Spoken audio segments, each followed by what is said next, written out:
and 240.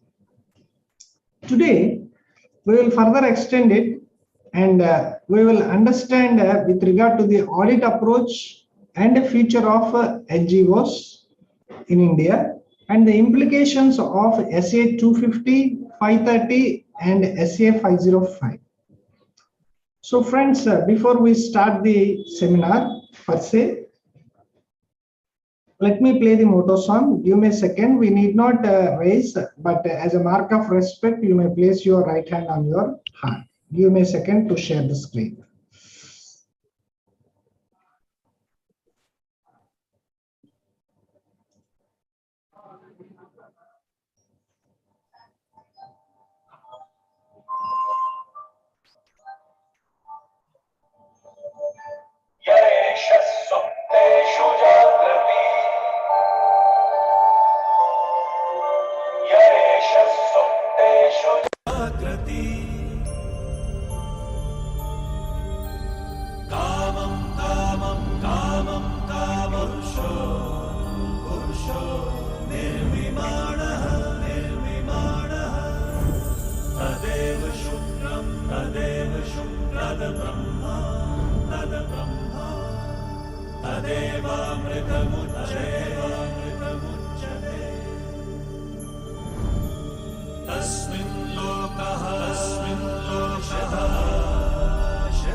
Actually, this graphic is newly introduced from VOCA 2022. Previously, the graphics of this video was different, and this is the new graphic, and it was introduced with VOCA 2022.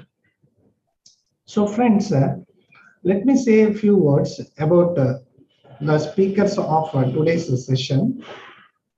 C.S. Sivakumar is a chartered accountant and is presently working as a practice leader internal audit in Guru and Jana Chartered Accountants. He is also a member of IIA Bangalore. He has 7 years experience post qualification in the firm and specializes in assurance services. He is majorly expertise in internal audits, concurrent audits, and various assignments at pan-India level. He has also experience in statutory audits, internal financial control assignments, and creating of SOPs and managing consultant services.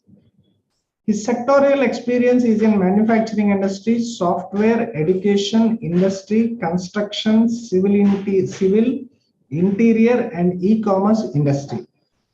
He heads the team of 30 members who is working predominantly in internal audits and concurrent audits. He acts as single point of contact for clients who take care of end-to-end services. The other speaker is a CA Prasanna Kumar. He is a chartered accountant and presently working as practice leader statutory audits in Guru and Jana Chartered Accountants. He has a decade experience post-qualification in this firm and specializes in assurance services, statutory audits with wide spectrum of startup audits, SME audits, and multi-billion-dollar audits. His sectorial experience is in manufacturing, education, software, financial institutions, and e-commerce industry. He heads a team of 20 members working predominantly in statutory audits, consolidations, Ind AS implementations, and he heads considerable number of clients and takes care of end-to-end solutions. Friends, with these few words, I hand over the session to the speakers. It's over to you, sir. Thank you, sir. Thank you, sir. Happy evening, everybody.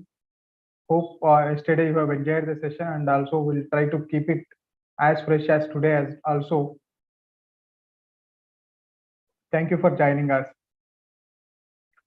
So as yesterday we have discussed, Prasanna, go to the presentation mode.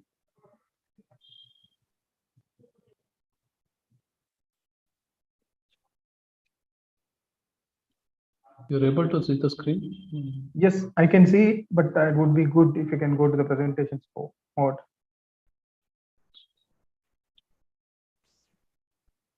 Yes, it's on. Thank you, Prasanna. So yesterday we have understood how the NGO ecosystem at present, how is it operating it, what are the roles and responsibilities of a chartered accountant, and what kind of an value addition which we can do it being a chartered accountant, and then the value addition, what is our contribution to our profession. So let us also understand some more aspects like donor expectations, or how does an auditor can give a proprietariness, in a real sense proprietariness, to the NGOs. So when we see that the donors expectations, as I was briefing it yesterday, now the donors is being a big corporates, and also a donors is being a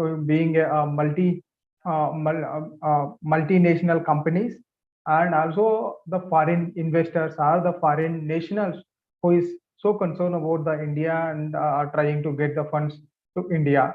So when we are dealing with such a high position, guys, we also has to take care and to their expectations. We see that the expectations, as we were discussing yesterday, we would propose, and that proposal should meet the requirements of the donor's vision. And again, when you see, recently I had a chance to go and visit to the orphanage, and on occasion of my founder partner Guru Prasad Makam's birthday, and we wanted to give some pearls and some food grains to the orphanage. When we go and ask them, we have a vision that at least, though than spending it on a cakes or parties, let that amount go to the needy people. That's our vision. We found out an orphanage where exactly was catering it. It's a family of 3 members, house of husband, wife, and a daughter. They also got vision to serve the orphanage when father was paralyzed and nobody. He was working at that time on a corporate, and he was not able to take care of the fathers because of one is that they don't have, another one is that the corporate is not allowing him to take care of his father. These two instances has made him to run an orphanage with where they take care of 120 children and 20-30 old age people where they don't have anybody to take care of them. So my vision is to serve the food grains, and their objective is to provide a food and shelter to the orphanages over there. So likewise, there is a vision for the donors, and being a NGO should able to adhere to their visions. So again, the mirror telling or mirror putting into the papers or brochures or explaining it in the PPTs will not serve unless we, the NGO, does and show the proof to the donor saying that the vision has been reached. Then the second one is complaints of donors' requirements. When again, donors' requirements, one being a personal wish or the statutory requirement, or when it comes to the company, their core value system or their core mission, vision, or CSR activity, we should be able to, NGO should be able to adhere to these requirements. Again, in the going, we can see that next coming decade, I don't, we will not be surprised where NGOs are getting valued like other startups, like other corporates, where it will get valuation done and raise the funds. Nevertheless, only difference is that the corporates will, promoters will take up the funds. When it comes to the NGOs, it will become a corpus, or it will become a capital receipts for the NGOs for the betterment of the society. So these are the places where NGOs can showcase their strengths when somebody is investing it, or when somebody is contributing the huge amounts. So that's where this complaint donors requirement, probably we can showcase that this many donors and this is their requirement, the satisfaction levels are the scorecard of the each and every donor's requirement is this. That's what NGOs also, few of the NGOs are looking at in this aspect very well. Then the proper accountability of funds. So I can talk about the proper accountability of funds, and the transparency goes hands in hand.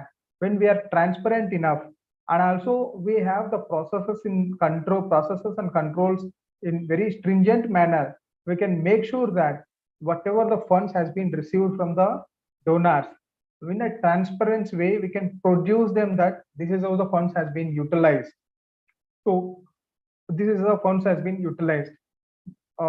not surprising, NGOs are getting implemented, the SAPs are getting implemented for the NGOs, again, just to show the transparency, how the checks and balances will happen, what are the precautions, are the reasonable care has been taken when funds are going out, because ultimately whatever the amount spent by NGO is not NGO spent, it is not one person spent, it is a multiple stakeholders who are involved. So transparency plays a very pivotal role. I can link it to the present audit system also, where audit trail is mandatory, and the ERPs what they have it, they should be able to produce the audit trail saying that how the entries has been done, how the approvals has been done, what are the processes or what are the check and maker concepts are available in the system, what is the change logs. Now the change logs is going to be a very predominant importance or paramount importance all ERPs has to give. For that matter, Tally also has come up with the change logs.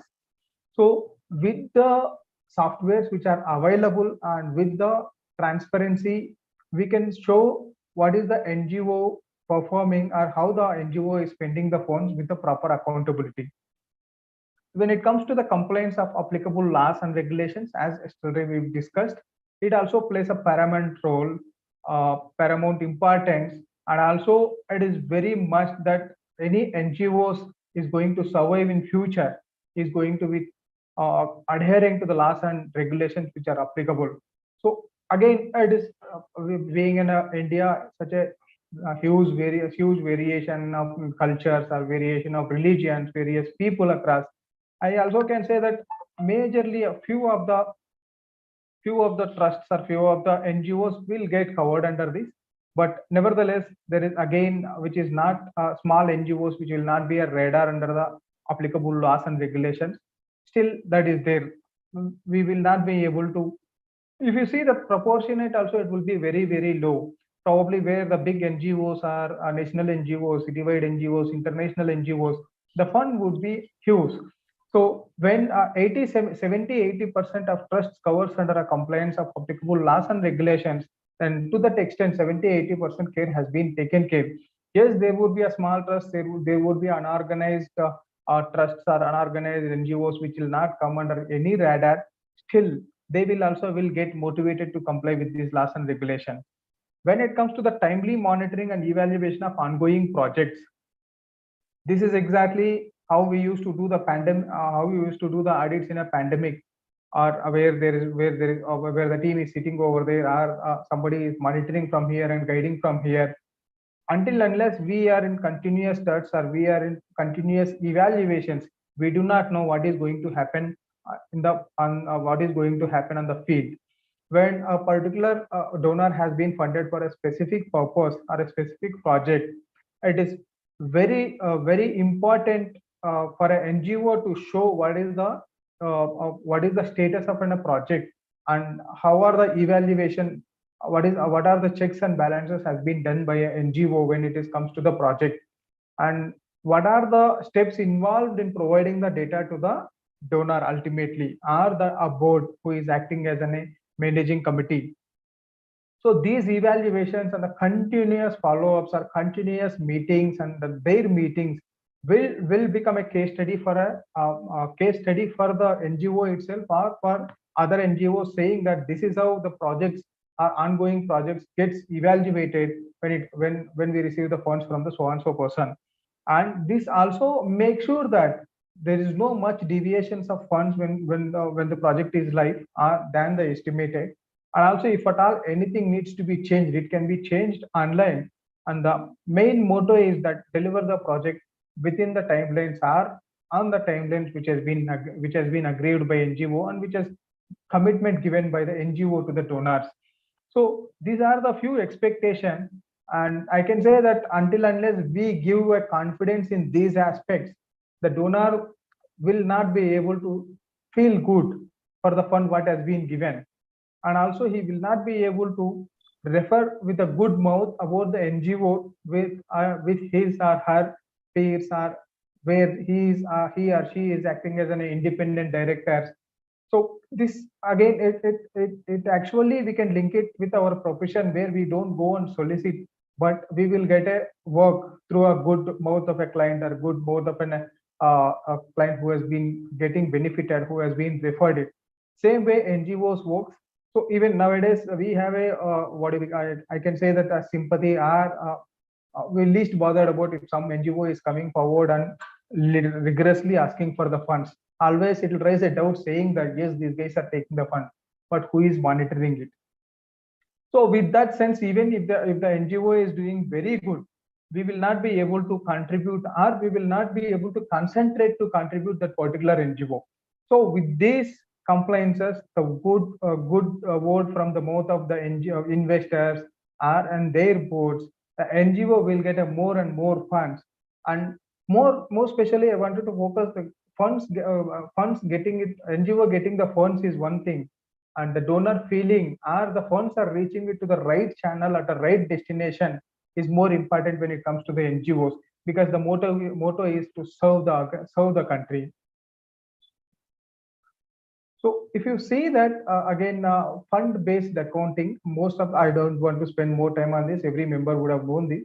Just to kind of how authority is also driving the transparency. So as usual, instead of P&L account for a corporate, we give an income and expenditure account. Again, it should be on the fund-based. The fund-based income, fund-based expenditure. I can link it. This exactly the slide where I was talking about yesterday. The project-wise, what is the fund received, and what is the fund? Against the project, what is the expenditure has been incurred? Again, when it comes to the restricted funds and unrestricted funds, then unrestricted fund, designated funds, and the general funds. So when it comes to the designated funds, so here is the, we can also link it with the exemption which has been given under 12J. So if any funds has been received in with the restrictions or and that funds should be used only for that purpose. If any deviation has been seen, again, NGO end up communicating or end up answering it to the respective authorities about the deviation. And also this also plays a pivotal role when it comes to the donors perspective. But otherwise, unrestricted funds, again, designated funds and general funds. Here, when we receive it, the fund, when the NGO receives the fund as a part of corporate CSR spend, there we have seen some companies saying that the general funds in the sense they are allocating 30-20 or 30-20-50 or 70-30, saying that the 70% funds has to go for this project. Nevertheless, this 30% of funds with the prior permission or with the providing the case study to the donor can spend it in other cases. So these general funds, where it will be helpful for the NGO is that some of the project has been crossed the estimations, which is not linked to the direct receipt of the fund, where the project has reached to the stage where it is getting halted because of lack of funds. Those places, the general funds can be picked up and used for the project, though it is not been specifically instructed or specifically not fitting into the vision of the donors. So that is the reason even law is keeping that these practical difficulties in the mind and also asking us to present in this manner, which will also give not only to the managing committee members or the donors, when the financials gets published, every stakeholder will come to know that how the funds has been utilized, whether and a prima facie whether the NGO is adhering to the rules or to the regulation which has been laid down, whether a chartered accountant has been taken a due care, though it is not mandatorily coming under any specific act, but whether chartered accountant has exercised his duties considering the recommendations or considering the mandates or considering the opinion which is being given by the stalwarts has been considered for preparing the financial statements of the NGO. So, yeah. Go ahead, Pradhana. Yeah. Coming to the auditing standards and linking it to whatever has been discussed till now, whether for NGO taking external confirmation is necessary, or just because they are an NGO and they are not into profit organization, whether the auditor or a chartered accountant can tell, since it is an NGO, we need not take the confirmation. The answer is no. As an auditor, whenever we are certifying or whenever we are forming an opinion on the financial statements, it is equally responsible that we seek for the confirmation. It is not that just at the end of the, once the financial year end is done, when we go for the audit, the confirmation needs to be sought. But as a chartered accountant, we can guide the NGO as a best practice to obtain the confirmation once in a quarter or once in a 6 months, depending on the size of the NGO and depending on the branches and depending on the number of vendors whom they will be dealing with. Coming to the confirmation, what are the types of confirmation we can rely upon? The basics I'm not going to discuss in detail, but just to throw light how it can be done. The confirmation, whatever is given by the internal agencies or NGO, might not be full-fledged or the auditor may not rely on fully. So the external confirmation procedure has to be done. But when the auditor is obtaining an external confirmation, what he is going to seek in that? What is the confirmation that he is going to ask? That should be evident. The first thing will be the information to be confirmed. What is he seeking? Say, for example, the bank balances, whether it is a current account, saving account, whatever it is, OD, loan taken, or a fixed deposit. What is the confirmation the auditor is seeking? Should be crystal clear. It should be evident in the confirmation letter. It is not humanly possible for all the auditors to send the confirmation to each and every vendor or to each and every banker. That is where a chartered accountant can guide the NGO, telling that you can send confirmation to these parties, keeping us in the loop. Considering the technology being used, it can be taken as an advantage and tell the NGOs to send us confirmation marking us, or in case if the NGO chartered accountant needs a specific of the addresses and send for the confirmation. Appropriate confirmation from the parties is very important, whether it is a vendor balance or whether they are registered under MSMED. What is they are seeking, that should be clear. Contain written information. Whenever the auditor is sending a confirmation, there should be a valid address to which the confirmation has to be sent back. Whether the auditor needs in the email copy or it has to be sent in a hard copy. Whatever, it has to be crystal clear. In case if the confirmation doesn't come, say for example, audit has been started, NGO, we have sent a confirmation, but after 7 days, it has not come. Whether the auditor can keep quiet or is there any follow-ups to be done? Depending on the size of NGO, and by the time 1 week the audit would have got over, so there might be a confirmation legally that can help us in the follow-ups as well. As all the members knows, in case if the confirmation is not sought, there will be attention drawn in the audit report, which can have impact on the donor's perspective as well. So to avoid those, the auditor can request for the follow-ups or the NGOs can do on behalf of the auditors and get the confirmation done. Once the confirmation has come, can we keep quiet or is there anything which we need to see? The reliability of the responses is a primary and critical thing. Say for example, we are not sure whether that confirmation is correct or not. Say for example, ABC Private Limited, which is being dealt by the NGO, has supplied some materials or rendered some services for X value. We have sent the confirmation and the confirmation is not matching. So in those cases, can we rely on that? Is there something which we can do or the NGO can do? The auditor has to approach the management and tell, see boss, you have sent a confirmation, I have also received it, but there are some differences between the balances which you have shown in your books of accounts versus what the vendor has confirmed. Can you please reconcile? In case if the balances are confirmed, then it can be part of our audit documentation. In case if it is not, then the auditor has to take one more step and see that why there is a difference. Is there any reconciliation items?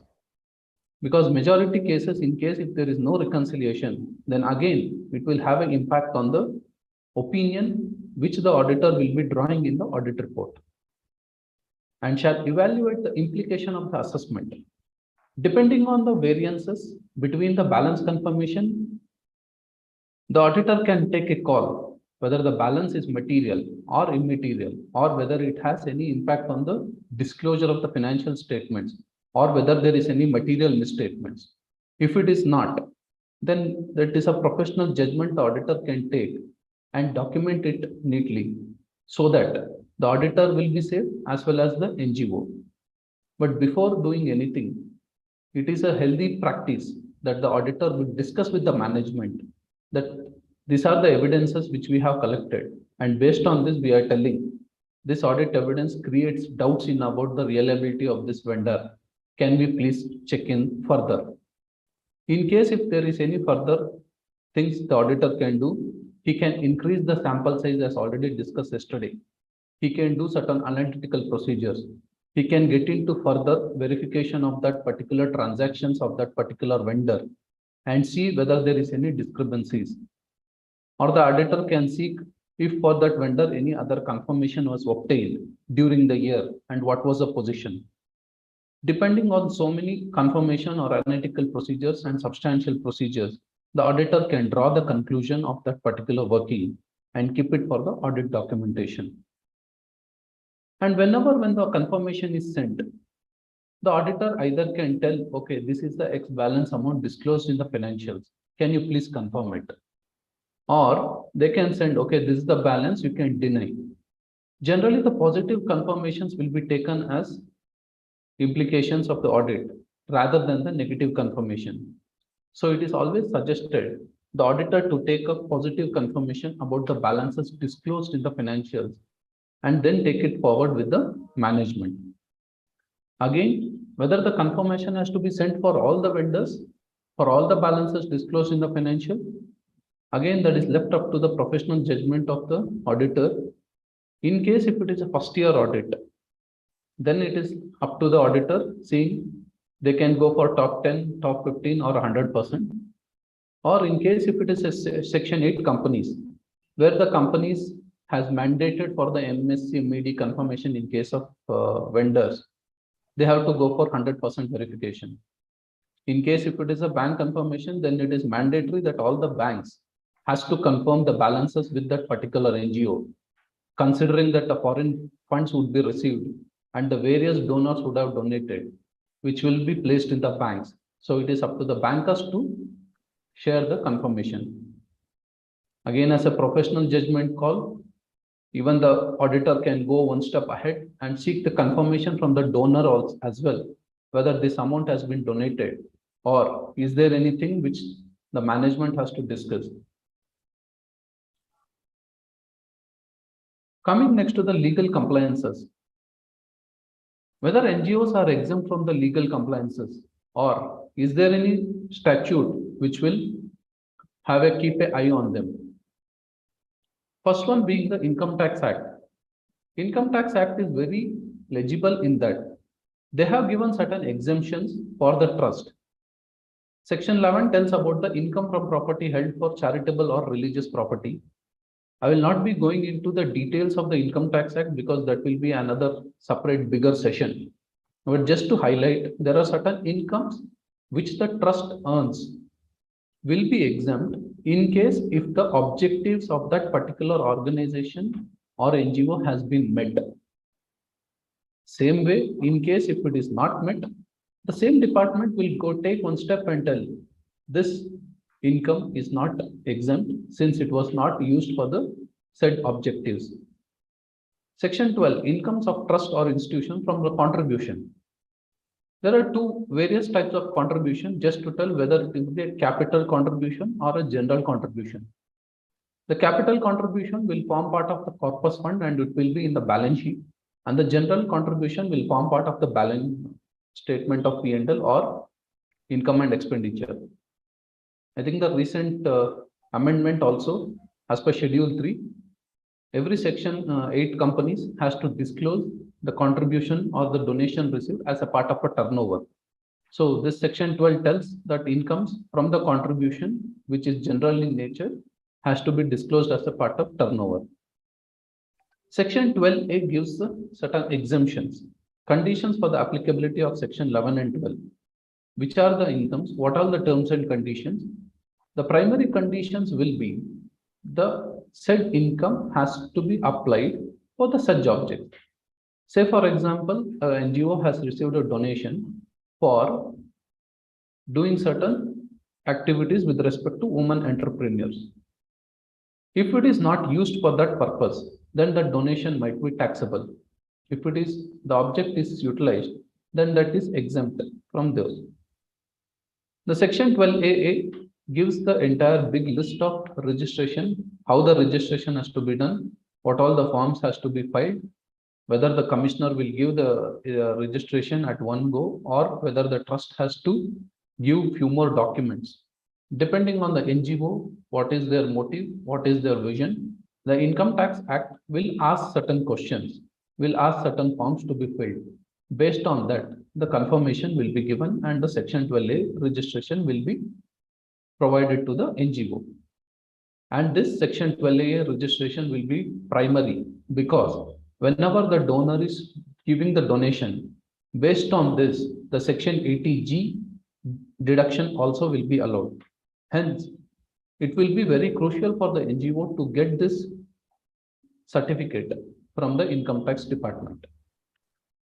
Does the income tax will give this certificate to everyone? Yes, it is up to the judgment of the department. By satisfying that conditions, whatever the trust is formed, if they are for the public,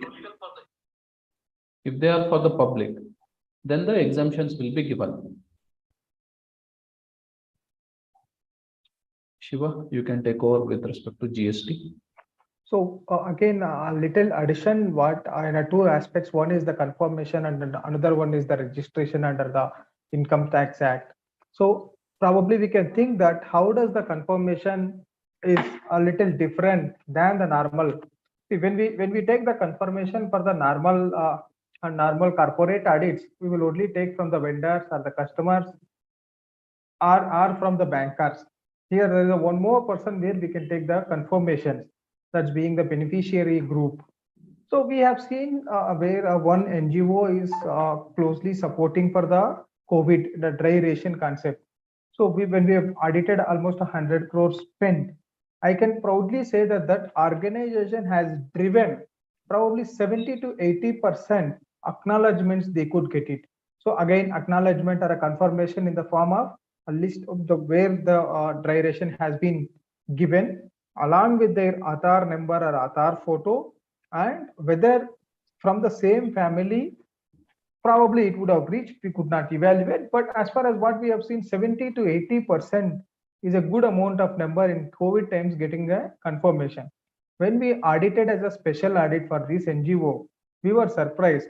In fact, we were thinking that there would be a leakages, or how do we assure ourselves whether it has been reached. Through this 70-80% confirmation has helped us saying that the transparency or the commitment of the NGO to serve to the right people is one. Second one, when it comes to the registration, I think many of the members would have faced earlier, it used to give a perpetual registration. Now, wherever the perpetual registration has been given, it department is sending a notice to reproduce the data. Now, based on again, some places assessing officers are asking from the inception, if it is 7, 8, 10 years before NGO, or at least they are asking for the last 7, 8 years, give me that how the spend has been done, whether 85% has been spent or not. Based on their spend, they're giving the registration either for a year or a 3 years or a 5 years. Now it is mandated that every 3 or 5 years the NGO has to go and get registered to get the income tax exemption. Likewise, so again, there is a practical insights when it comes to the GST. Now, as everybody knows, GST registration goes on aggregate turnover, and again, aggregate turnover has its own definition, which includes, which does not include. So as per the prima facie, if there is no supply, there is no registration required. Or if it is 100% exempted supply, there is no registration required. Taxable supply, if it is there, and that taxable supply alone, when the company has the taxable supply alone and it is crossing 20 lakhs, then it has to go for the registration. When it comes to the donation, as Prasanna was explaining it, if donation, usually donation will not be subjected to the income tax, and donations also is not been covered under the aggregate turnover for a GST registration. But there is a trick, or there is a catch here. Assume that if at all the NGO has a no supply income, basically the corpus or a donation and subscription for that matter, and exempted supply. Both are crossing 20 lakhs, then no registration would be required. Where there is no supply and taxable supply, when there is no supply and taxable supply, both are there, then we need to identify or study in deep whether no supply is a no supply category or it is exempted supply. If it is an exempted supply, if no supply, we can, if a member concludes that there is no supply, service amounts are there and taxable supply is there, and then we need to consider only taxable supply for a GST registration purpose. When there is no supply confirmed by the member and also a donation receipt, again donation we need to look into the two ways, and if both are crossing the 20 lakhs, no need to repay. When it comes to the exempted supply and taxable supply together, is key here is that the NGO has to get registered mandatorily. So when I wanted to little more dig on this, assume that the exempted supplies is, I can say, at 20 lakhs, and taxable supply of selling the scrap is only 1 lakh. Then it is crossing the threshold of 20 lakhs and it has to get registered. So that's the crux over here. So many of the NGOs is in the feel that this is a scrap sales and it is not a huge amount or a very minimal amount. So hence they no need to go for the registration. But the fact is that even 1,000 rupees, which is making the company's NGO's turnover is more than 20 lakhs with a taxable supply of 1,000 rupees, still it will goes under a mandatory registration mode. When it comes to the taxable supply and donations, again together, when I see that the taxable supply and donation together crossing 20 lakhs, then GST registration is mandatory. The question is that what if not registered? So this is what is the act says, but when you look at the real spirit, so nobody catches if it is 1,000 rupees taxable sales has been, whether it has been registered or not registered. Again, these are, when we talk about the 70%, 80% NGOs are going to be a big, and they obviously register.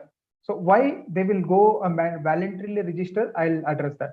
When it comes to the small NGOs where it is less than 20 lakhs or around 20 lakhs, it will not be the case where it will come under radar of the GST. So why I'll tell you the GST registration is always recommended for the, can you just go to the previous slide, Prasanna? Why I always says that GST registration is mandatory, or I say I recommend wherever I do the audit, is I'll tell you the practical scenario. Assume that now on a particular vendor is claiming that he is a registered vendor, and NGO also has done its job on while onboarding it. It has been checked, all the vendor onboarding criteria has been taken care, and that time vendor was GST registered, started procuring year on year, then and suddenly we can see that we don't even see when on the time of onboarding we would have seen whether vendor has been registered or not. Later we will not see, and there is no, if the NGO is not registered under GST, there is no way where we can, unless you go whenever you purchase, check the registration status, you will not be able to do it. When it comes to the bigger organization, they will not be having the bandwidth. I feel it is not worth also investing, putting the time and efforts and just to see whether GST registered or not. So many ERPs are enabled or are capable of taking the real-time GST status when we are trying to record the transaction is one. Otherwise, so if NGO registers, though it does not claim the GST input credit, but always we can see whether wherever we are purchasing it and where the vendors are claiming are registered GST people, whether the whatever the GST has been collected has been remitted to the department or not, can be checked through 2A, 2B. Though we don't take the input credit, here is the real savings for the NGO, where again it will reach to the needy people. To that extent, it's a direct value addition to the society. Assume a case where registered GST vendor is registered GST vendor is validly registered and he has supplied with the GST and we have paid it. What if the vendor has not filed the return for last 3 months, 4 months, 5 months? and probably he would have been maintaining in a 2 bill books, and these whatever has been sold to the NGOs has not declared to the GST. So here the 18%, 5%, 12%, whatever the amount he has charged is going to directly his pocket. It is not getting deposited with the government is one. Second case is that he claims that he is a registered GST vendor, but registration has been cancelled, vendor has been blacklisted, or he is nowhere under the radar of GST. Still, in the invoice, he claims he is registered under GST and he is going to charge the GST on the items what has been sold to the NGO. Here also, directly on by telling the name as a GST or by telling the name of the government, he collects the tax amount.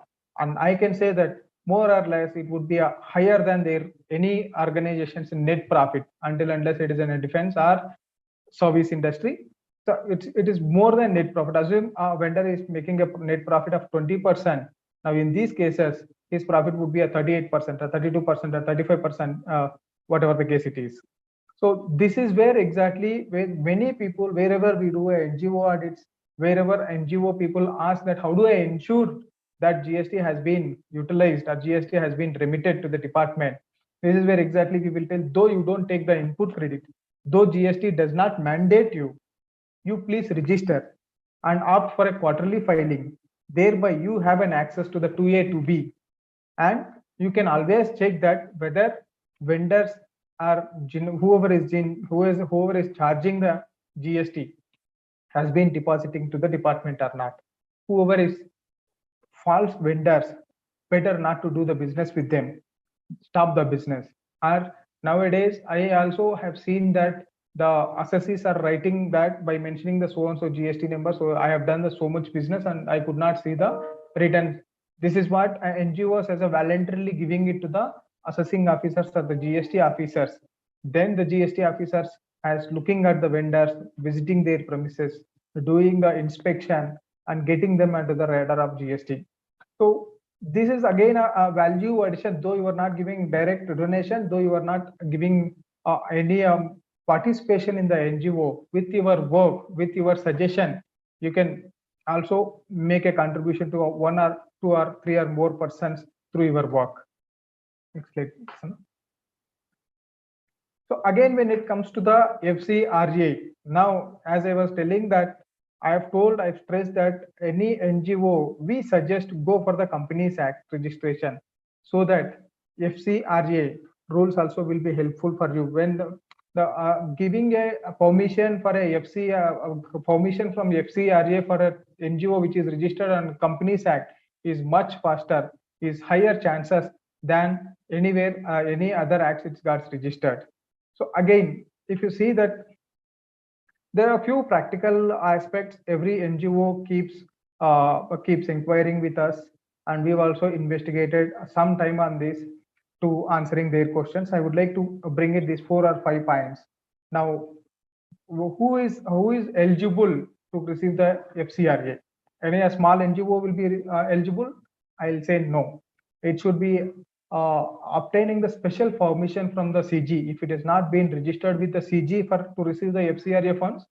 And a specific purpose, it should have been received the permission from the CG. Then only they are eligible to receive the FCRA fund, foreign donation, foreign contributions. Then the next question is that donation, can NGO receive the foreign contribution from the NRI? The tricky over here is that the act says any amount has been received from the foreign national or foreign body corporate can be considered as a foreign contribution. Now the question is that NRI, the person who has Indian citizenship, who has the Indian passport and settled in US, and he has not become a foreign national, then it will not be considered as a foreign contribution. Whether FCRA can be received in INR, yes, there is no restriction on that, and the foreign companies can give in INR or in the foreign currency. Then again, Indian origin having a foreign nationality, yes, as I was explaining it, NRI's contribution cannot be considered as a foreign contribution, whereas Indian origin who has a foreign nationality can be considered as a foreign contribution. Delegatees or participation fees by foreign delegatees or participants. Can we consider as a foreign contribution?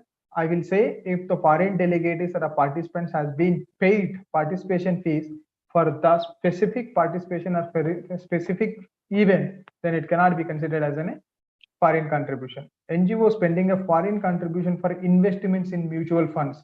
Now it has been funds have been received in abundance, and there's no programs, or whatever the programs has been taken up by the NGO is required at a later stage than now.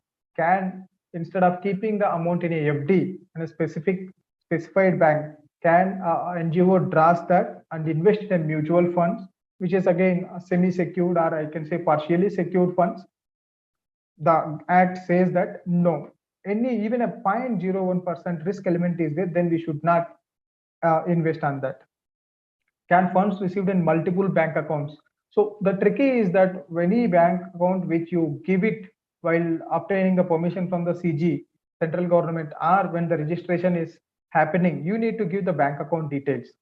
And there are NGOs where these bank accounts are becoming non-operative, they are closing down because of the various reasons. The authority, the signing person has been expired, they were not able to make all signatories together to do the obtain the net banking or change the branch, whatsoever practical difficulties, they are not operating. Some places it has been become a dormant accounts.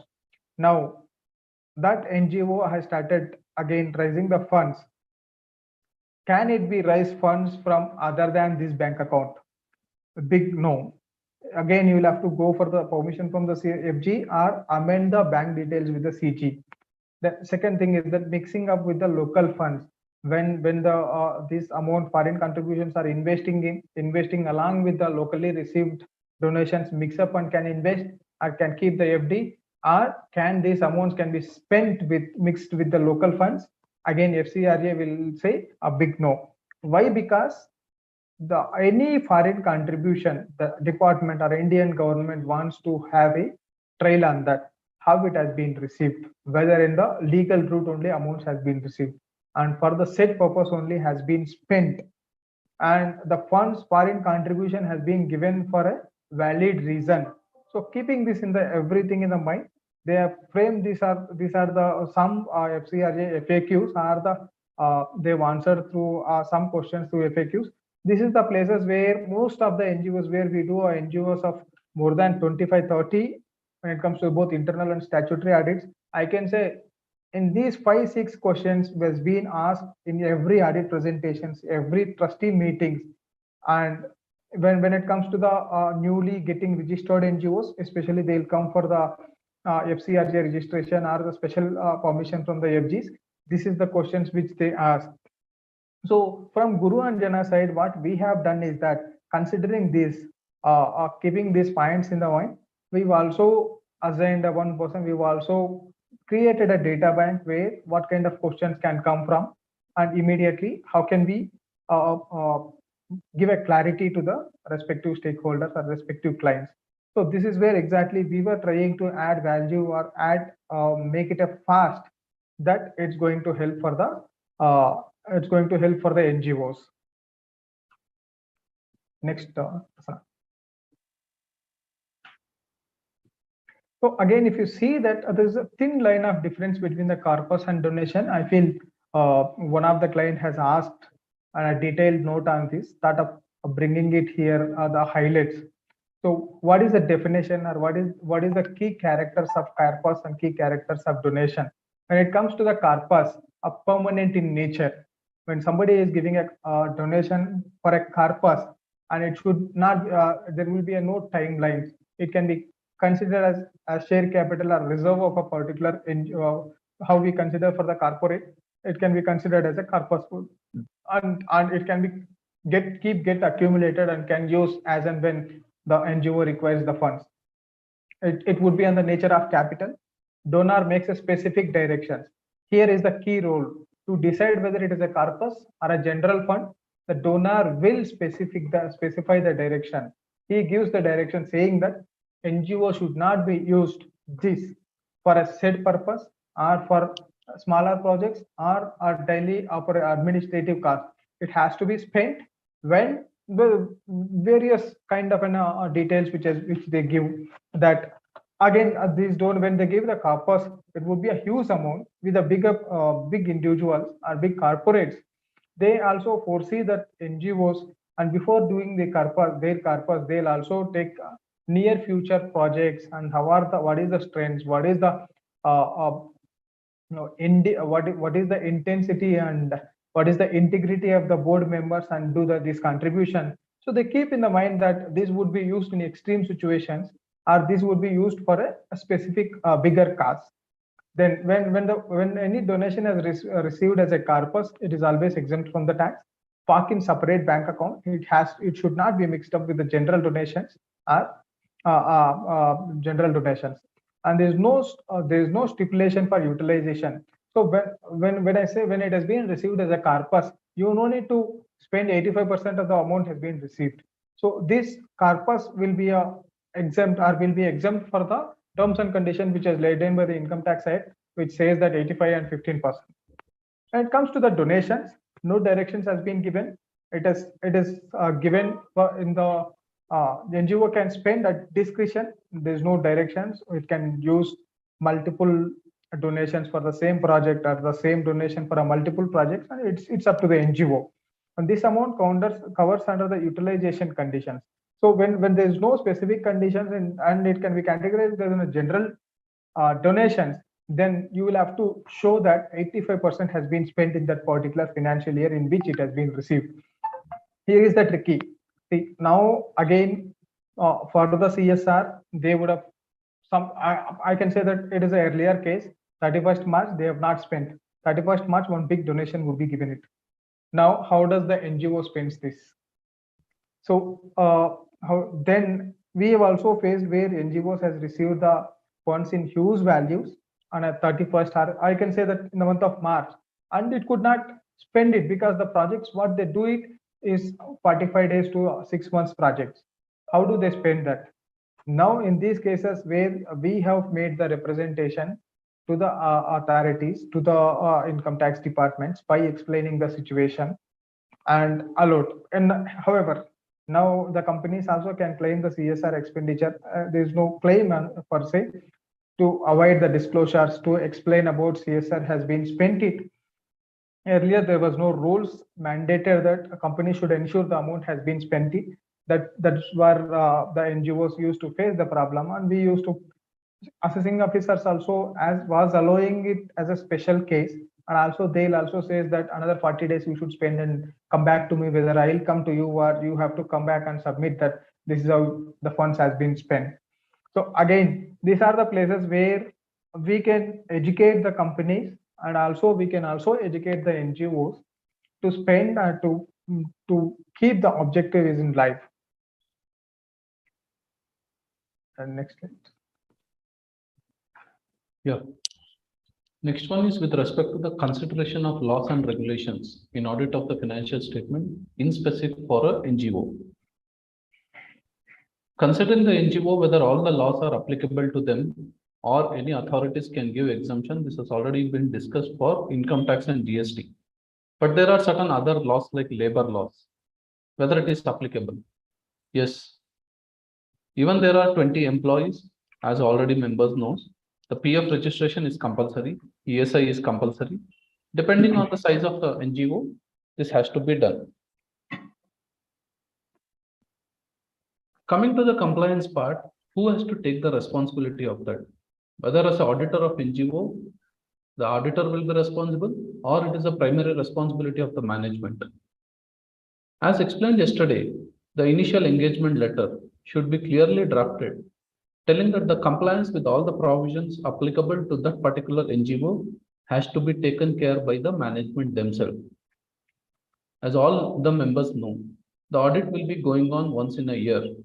It will practically be very difficult for the auditor to tell, these are the XYZ law which the NGO has to comply, but it has not complied. But yes, as a chartered accountant who is working in that particular NGO can guide the management. So telling, these are the laws which has to be complied by the NGO. and get the registration so that that compliant can be taken as a base for the raising the donations. As all knows, if the NGO is clean and neat and compliant, there will not be any hesitation for the donors to come front and donate as long as they are in compliance. Even thus, compliance will be a merit or a grade, or there will be a checklist when the donation has been given to them, whether it has been complied. So that can be a basis. But when our management is doing all this, what is the auditor responsibility? Auditor has to obtain a reasonable assurance that all the compliance has been taken care, considering now that the NGOs can be there worldwide or all across India, or it can be only in website. So whether it is reasonably assured or whether all the financial statements are free from material misstatements. Where this issue may come is with respect to the Income Tax Act. As I already told you, there are certain set of incomes which are exempt from income tax, and where the incomes are not in line with the objects of the NGO can be taxed. The chartered accountant working in the NGO or the auditor has to be very careful whenever they are bifurcating such incomes and getting this. The authorities, when they are giving the registration certificate or the exemption certificate, also puts a lot of questions on what are the various types of income or what are the various types of donations you will be receiving. Based on that, only the exemption certificate will be given. So that will be one of the documentary evidence for an auditor before signing the financials or before filing certain forms with respect to the income tax to be taken, acknowledge that, okay, this is complied. Further, regarding registration to the PF, since the NGO can be in the various locations, a management has to have a certain type of a statutory compliance calendar telling that, okay, these are the due dates within which NGO has to pay the PF dues. These are the due dates within which they have to pay the GST, or these are the certain compliances which has to be taken care. There are certain forms which has to be filed.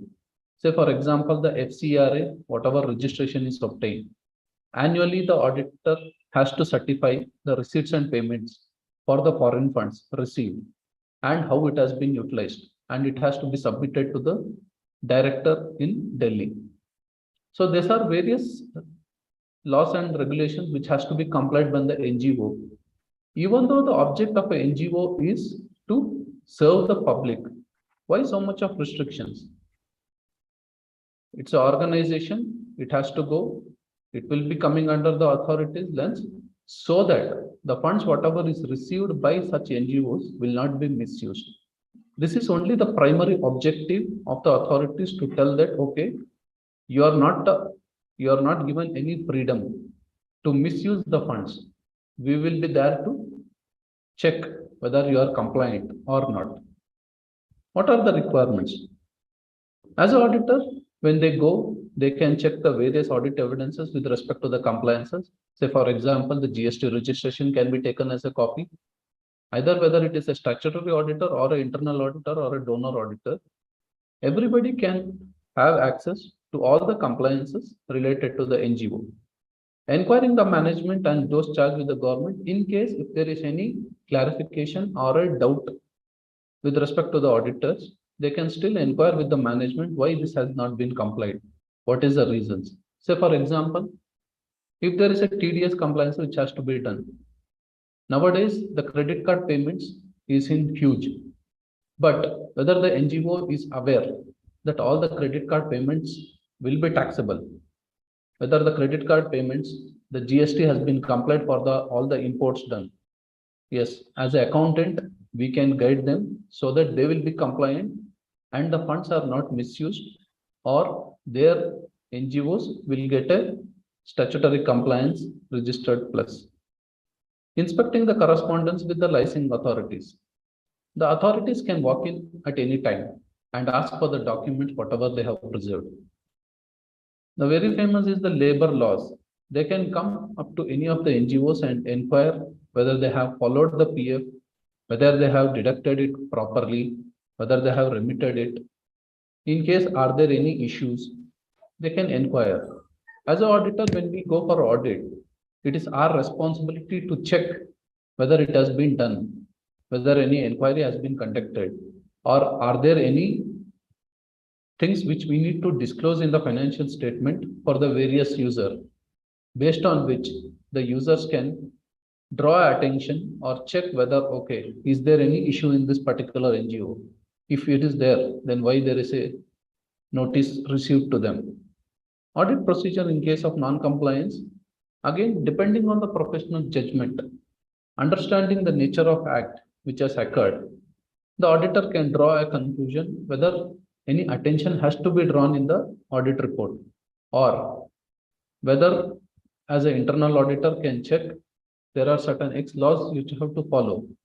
Now 1 to 20 laws has to be followed, whether it is compliant, not compliant, how it has to be taken care as an internal auditor, since the report will be to the management, whether they can guide, okay, NGO sir, if you are going to comply this will be an additional benefit to you. If you are not going to comply this, there might be an issue for you to raise future funds from the government. And the government, whenever they are giving any donations to them, it will not be free of cost. There will be number of terms and conditions with which they give. Have the NGO complied with everything? Because the terms and conditions will not be limited to 1 year. It will be for the period within which the donation has been given. Have they complied with? Is the fixed assets, whatever is procured with that funds, is being utilized fully? Or have they disposed of before the due date? Yes, as a statutory auditor or an internal auditor or any auditor for that matter, we need to guide them. These are the things which has to be taken care. These are the things which can be relied upon. And the frequent discussions with the management will come to know what is the position of that as on date. And accordingly, we can issue the audit report, which will help to the users of financial statements. Again, the next users of financial statement will be the bankers, in case if the NGO will take any loan for their purpose. So they will be dependent on the auditor statements. So the audit report has to be fair and true and fair. For that, as a part of thing, whether the NGO has done with the compliances or not. Even for the income tax, whenever they come back after 2 or 3 years after filing the returns, they will ask for numerous documents. They will ask for the registration certificates. They will ask for the compliance, how the funds has been utilized. Say, for example, the NGO is claiming 15% deductions, 85% deductions. How are they telling that, okay, this is a fund raised by achieving the object? The NGO has to keep the documents and keep the relevant records, stating that, okay, when the income tax authorities comes back asking for the exemption, how are you claiming this exemption? This will be one of the proof. And the recent amendment in the CSR, where the implementation agencies also has to get registered. That is one of the compliance which the auditor can take care. Or the chartered accountants who are working in the NGOs can insist on management. Hey, see, the central government is helping us by doing this. Can we register? Which will help us for the future donations. These are certain things which has to be kept in mind. And again, reiterating, it will be a professional judgment by an auditor, depending on the size of the NGO, depending on the materiality. They can take a call whether to tell there is a material misstatement or not. But the management is responsible for the compliance of all the laws and regulation. As an auditor, we need to check, we need to tell them.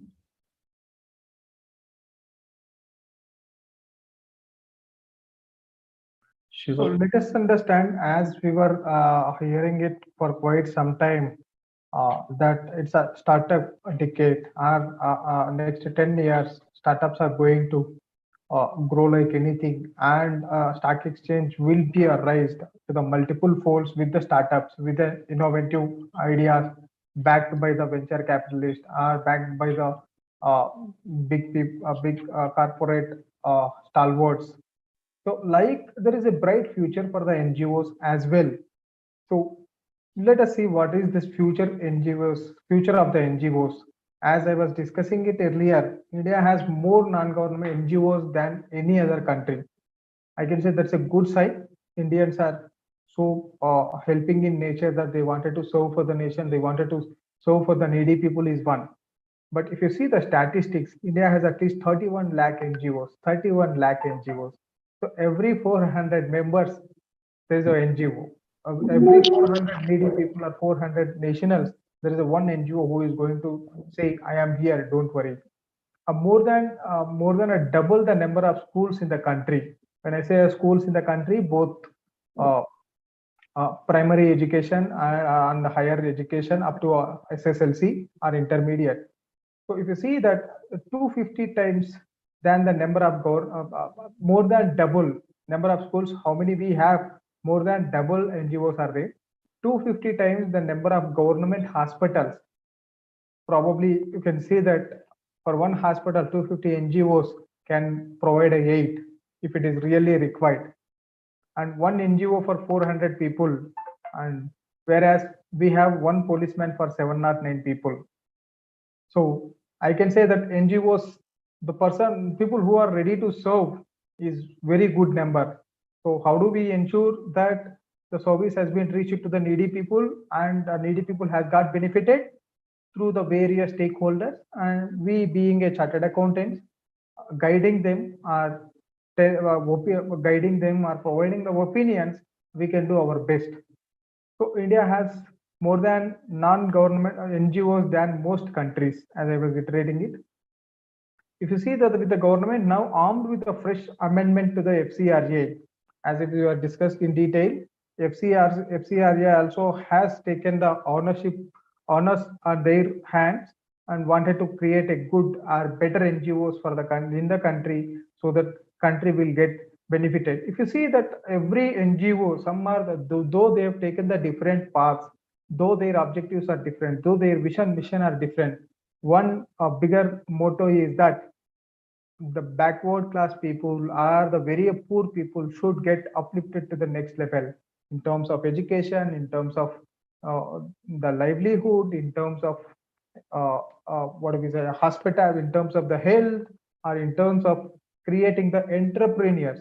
As Prasanna will be dealing in this aspect in the later slides, we were surprised that there was high corporate stalwarts, or a very big number of corporate stalwarts are looking at creating the entrepreneurship.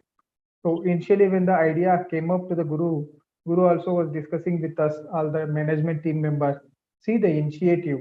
If you can give there's a slight difference between the empathy and sympathy. So I don't say that everybody who donates to the NGOs are sympathetic people. They have, probably they do not have an idea, or they don't have the time, their expertise in some aspects, providing or contributing to the nations in that aspect. If you see that the empathetic way, if I can contribute a 1 lakh, probably 100 people will get served.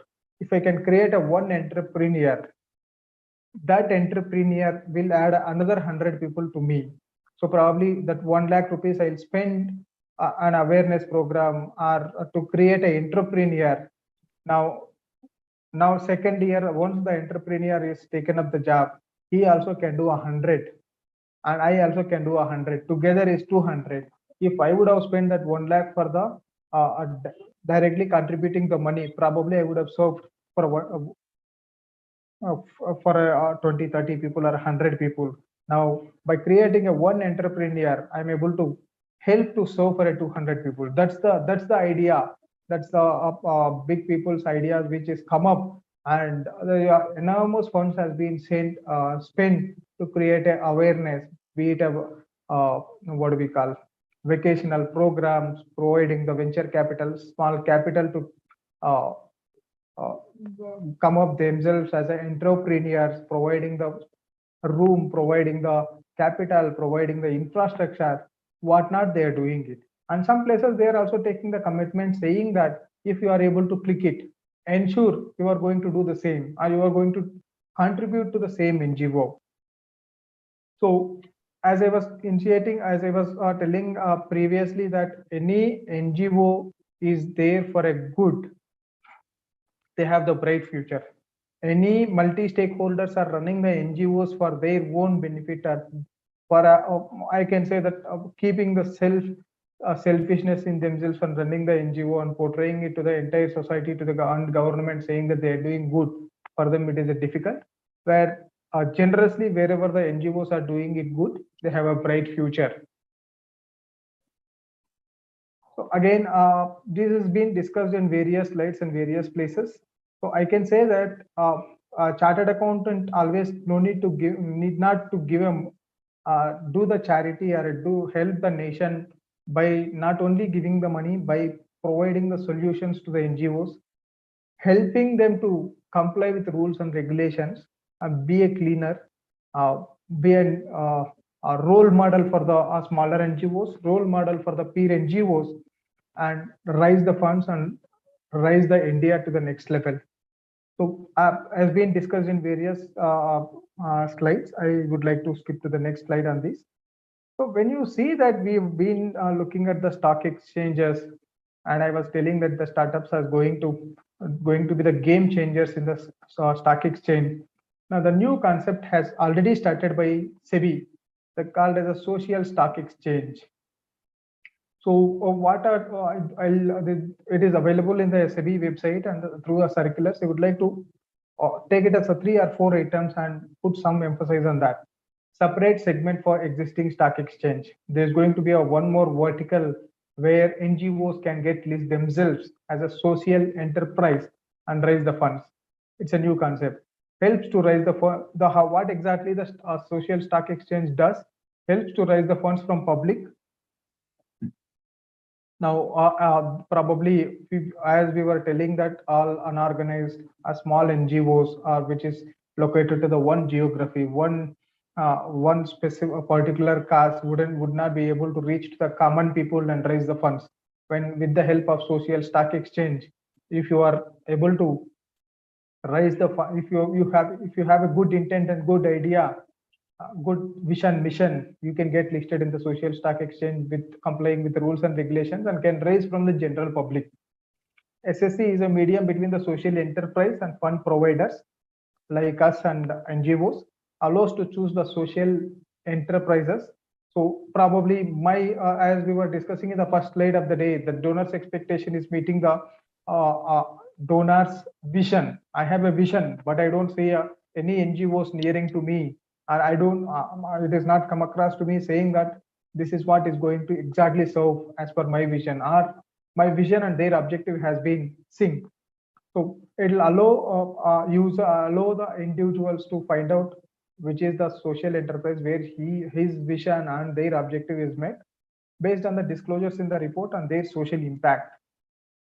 So again, as we were discussing it, whatever we do it, whatever we being a chartered accountants or being an institute by giving the guidelines, or the statute by giving the rules and regulations, what is more important is that whether it has been spent rightly and it has been created the impact. So now one more requirement is that all the NGOs has to disclose certain amount of disclosures when it goes and listed with the social stock exchange. That will greatly help to the individual donors to evaluate how the NGO is performing it, what is their core strengths and what is their core weaknesses, and what is their ideology behind this NGO. So that's where it will become a handy, or it will become a public document once the NGO gets listed with the social exchange. It will be a win-win benefit for the everybody. The social NGO can raise the funds from anywhere, and any person who wants to see and contribute for the right cause or cause for what he wish, he can find out in this platform. Next. Now again, if what is the social stock exchange covers, it talks about the meaning of special social enterprise. It's again NGOs and NPOs with a clear objective or clear vision. Again, we have seen where SEBI was answering the question that one NGO has a religious purpose and also has a charity purpose. You might not get recognized or registered as a social enterprise. it is filtering at the objective level itself of an NGO. Non-eligible for registration, again, there is a NGOs were floated by a one corporate or floated by a one person.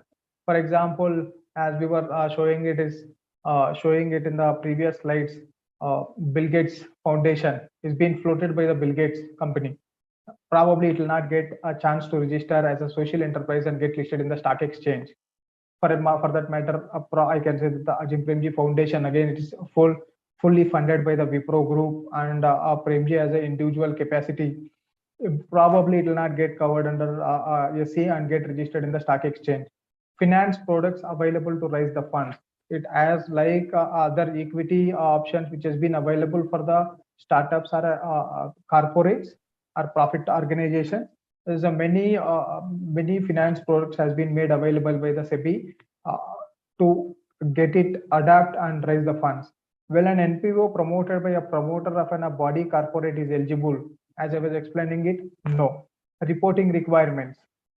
It also specifically says that what NGO has to be a report and what do's and don'ts and what level it has to report. As Prasanna was telling that now donors details has to be a mandate, has to be disclosed mandatorily. Likewise, there are many parameters which has been given instructions by the SEBI to make sure that whatever the information required by the individual user can get it. Ways of raising the funds, whether sorry, there was a spelling mistake, whether retail investors can invest. No, you cannot invest as a retail investor until unless you are again one more NGO. So there is a thin line of difference. How do we invest? Whether retail investors can invest like present stock exchanges? No, you cannot invest. You can contribute by using the platform. Whereas the NGOs can invest in the small NGOs and bring them into the radar of authority or radar of tax and laws applicable at present in India. So this is how the social stock exchange helps to get into the next level than driven or than depending on a specific group of people or very close circle of donors. And now the social enterprises can get an access across the globe, across the India. If you see that again, what is a social audit? So here are where exactly we are involved and we can do our part for the nation through providing the services. So it also specifies that what is a social audit. Social audit refers to the social impact assessment of project program executed by the social enterprises through an independent examination by a certified social audit professional. Need not always be a chartered accountant is required. Again, we are experts, I can say, in finance and taxation regimes, whereas like us, probably I can say that when it comes to the aqua projects, the persons who has been providing services for the aqua projects is the social auditor, and he can do his justice with the it's again a collaboration between the expertise. Auditor can provide his expertise in finance and can also take a expertise from the respective industry or respective what do we call area experts. What is a social audit firm? Again, now we are moving it to the firm level. Social audit firm is an entity which has employed a social auditors and has a track record of minimum 3 years for conducting the social impact assessments. So here I can say that we, Guru and Jana, are a partner. Guru Prasad has a broader vision in this. So Guru Jana has also floated one more separate entity called as a Guru Jana Jivika. So it's a private limited company as of now, and providing or taking them social audits as a base. So predominantly Guru and Jana, we were doing it as a profit or corporate audits. And if you see the dynamics of the business or dynamics of the profession, we slowly changing the propositions from the statutory to internal to NGO audits or special assignments. If you see, if I can say that during the last 12-13 years, we were purely concentrating on the statutory audits. Our core area, we can say that we were into the construction industry. Later, probably we have also diversified and taken up next vertical as a startups, where end-to-end solutions we can provide it. And now considering the chain NAFRA getting into the picture, or the central government has framing the rules. Nothing against the ICAI, but they were also committing for the global development, committing for the national development, saying that doing the ease of doing the business, all these ideas which has come into that, probably slowly now tax credits or tax returns or small certifications become a self attestation or self certification, which is at present which mandates to chartered accountants to certify. But nevertheless, this is going to be a one more business vertical, or I say one more professional opportunity where we can look up and take it up as a positive. And I say that probably a year or two, if you see that our propositions now, we do provide services for the NGOs, either in the as a statutory auditors or internal audits. Probably if you ask me last 3-4 years back, how many NGOs we had, hardly I can say one or two. Now we've reached to the good amount of 20-30 clients, where we provide various services to them, including the project evaluation to certifying the utilization of funds.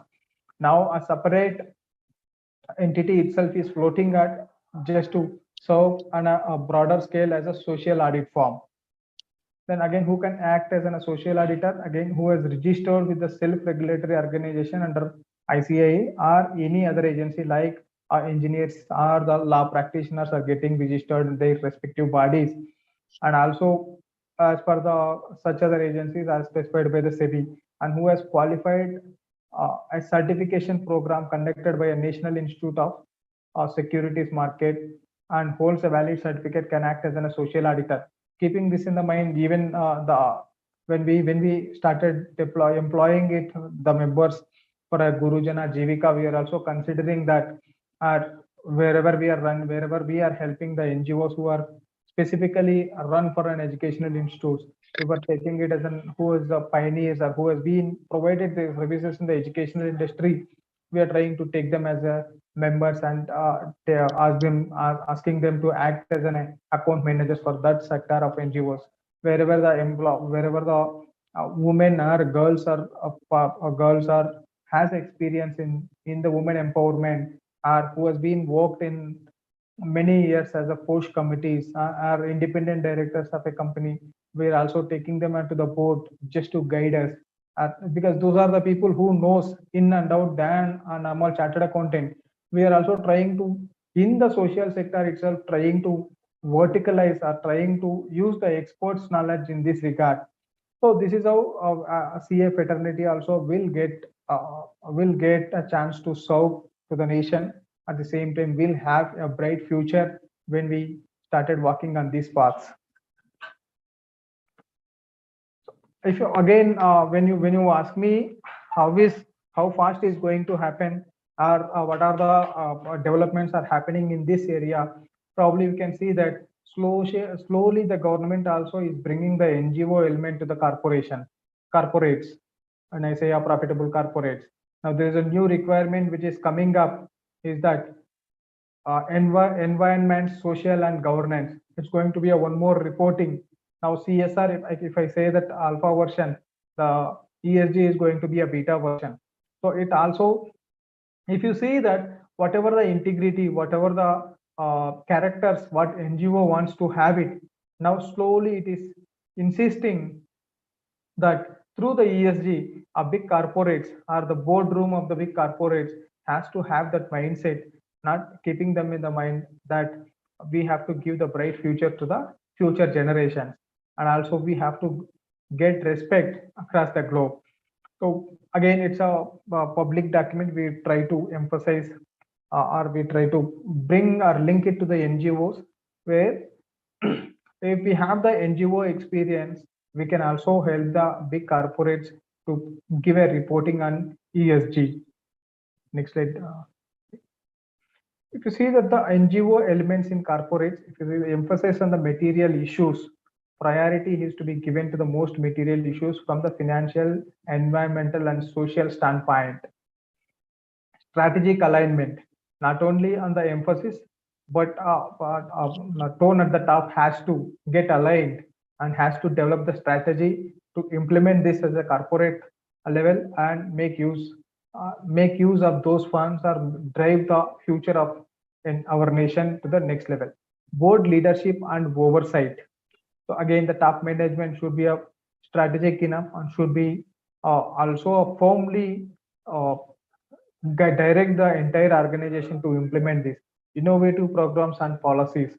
As I was telling that this is the era of collaborations, not as not as a silos which we will work and achieve the bigger objective or common objective.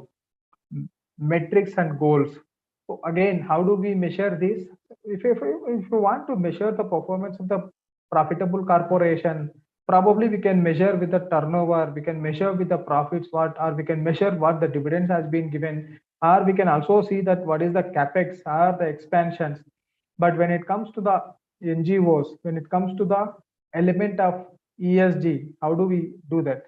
By setting up the goals at the top in the boardroom, whatever the goals has been set, whatever the path has been directed, every corporate is going to do a bit in ESG platform. Thereby, a nation also will get benefited. And moreover, the business corporates also will think that not only the profit, not only the turnover is the criteria for the company. ESG also is a part of one of the object or where they need to consider one of the fact. It will become one of the factor of the business. If you see that what is the backbone of ESG framework, so how are they, how the government is expecting every corporate to align with the ESG framework and do their bit for the nation. Transparency reporting of ESG components and sustainable reporting in self-evaluation. So again, two approaches can be taken, everybody for that matter, every individual. One is that just for a compliance. Second one is that the right intent or right hard to do it. So this is what the transparency in reporting. Measure the performance with the real data and devise an action plan for the improvement. This is where exactly you can connect the statistics as I was explaining in the earlier case, where NGO has obtained the 80% of the confirmations, which is a good sign. Or if anything which has been lacking at that level, probably can concentrate and can plan for the future. Develop a framework and standards for a business to do a sustainability, a sustainable reporting. Now again, to measure or to demonstrate to the public, saying that in the ESG platform or in the factor of ESG, the corporates are progressing in a good manner, is only possible when we standardize the parameters, the factors, the reporting mechanism. Then only we can compare like how we compare for the previous figures and current figures and take it forward. Develop a formation of a management committee, setting up a eco labels and green stickers.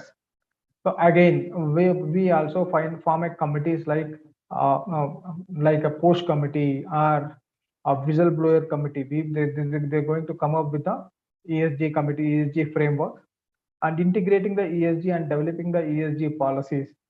So it's good. Now probably the question which comes to every member, every chartered accountant is that how is this going to help?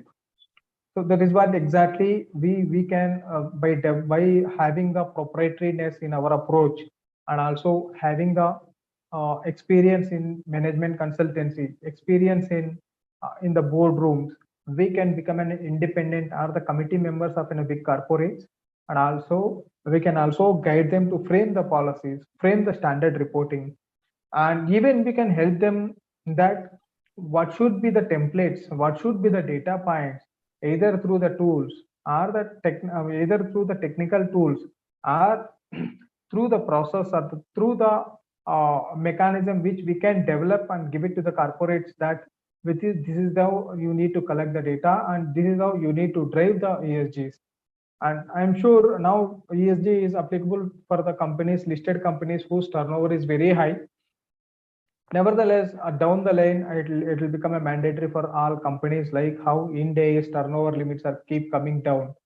I'm sure this also will come at one point of time. Every corporate has to make a factor or keep a room for the ESG as a one more objective or one more element of a vision and mission.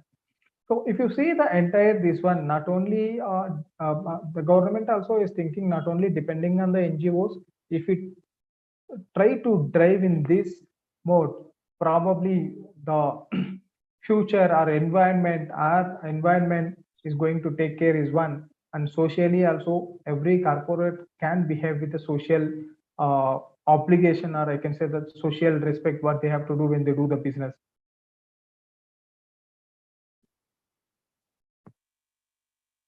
Coming next to the auditor responsibility relating to the fraud. Whether NGO will commit a fraud or whether there are any non-compliances. How can an auditor get a comfort whether that NGO is not doing such kind of things? I can give a practical example. When we are finalizing one of the corporate audit, statutory audit, it was under the criteria of CSR, and the company had to make some donations under the CSR, and it had raised a check as on 31st March, and it was given to a trust. We had taken all the relevant documents stating, okay, the contribution has been made by the company within the 31st March. But we got a doubt why this was done as on 31st March. So we took one step ahead and asked him to give the trustee details. Who are the trust? Where is the trust? And the trust was run by the same directors who is the director in that particular company. Then we got a doubt whether it is registered first of all. When we asked for the documents, there was no registration copies. There was no books of accounts maintained for that particular trust. We had taken a donation receipt and we had kept quiet. But when we asked for certain more questions, then it came out. It was only a check drawn and kept, but it was not at all utilized. So as an auditor, whenever we are closing certain financials of a company or for an NGO as well, we need to take that one extra step and check actually whether the donation or the CSR has been properly utilized. Even in case of NGOs, we need to check whatever donation has been received, whether it has been utilized for the set purpose. Here, we can take an expert opinion. Whenever the donation will come, as a chartered accountant, they have to give certain utilization certificate. So we can take a documentation of that telling we have relied upon this particular document or this particular certificate and ensure that this donation has been utilized, apart from our various checks, whatever we do. Again, coming back to the responsibility, who is to ensure whether there are no fraud in that particular corporate? Again, the primary responsibility lies on the management or the governance of the entity to prevent and detect the fraud. Yes, the management may not be involved in the day-to-day activities of the NGO, because as usual, the top trustees will not be only working on that particular NGO, but they will be working in other companies as well, other corporates. So they will not be having much time. But as an auditor or as a chartered accountant, when we are rendering our service as a gesture for the benefit of nation, we need to check whether the funds, whatever has been received by the NGO, has been utilized for the set purpose, and we need to certify yes. Or in case if there is any bit element of doubt, we need to raise our red flag, or we need to whistle blow that and ensure that the management knows that this is what is happening. Can you please intervene and check this or check this control? There is a loophole in this.